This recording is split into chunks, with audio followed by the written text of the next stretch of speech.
ended up homeless. I ended up out on the street with no money and nothing to my name. My intention was just to make enough money to be able to take care of my mother. That's all I wanted to do. That was my goal. I had written my first play. It was called I Know I've Been Changed. I put the show up, working, used car, bill collector, H&R Block tax return that wasn't quite right, but I got my money out of it. I thought 1,200 people would show up that weekend, but only 30 showed up.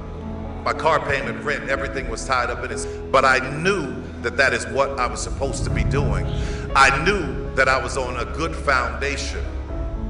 When I was growing up, my father was a carpenter. He would take me to work with him.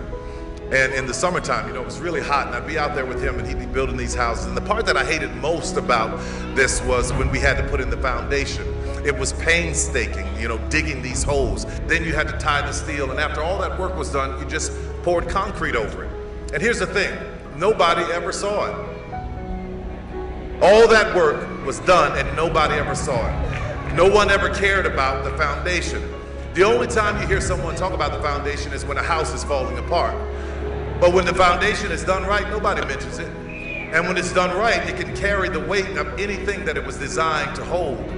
What you were building had to be strong enough to support the weight of whatever you could dream. And if you're like me, you are a huge dreamer. You had to have a foundation that is big enough and strong enough and bold enough to hold all of your dreams and handle them coming true. I need to warn you, it takes a while to build a dream. When you get out there in the world, I want you to remember something. What's in the well will come up in the bucket. So today I want to challenge you to know your intention as to why you do what you do. And I promise you, if your intention is right, you will be successful.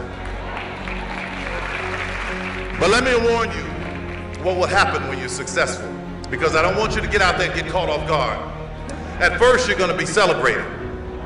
But when your success surpasses what your peers expect of you, then you will become a target. So now that you have set your intention, now that you have your foundation, let's talk about how to stay on course when the attacks come. As an artist, this is the art that I want to paint. Just as I will never do it, don't you ever change one brushstroke on your canvas because somebody doesn't like what you paint. You have the foundation. Know your intention.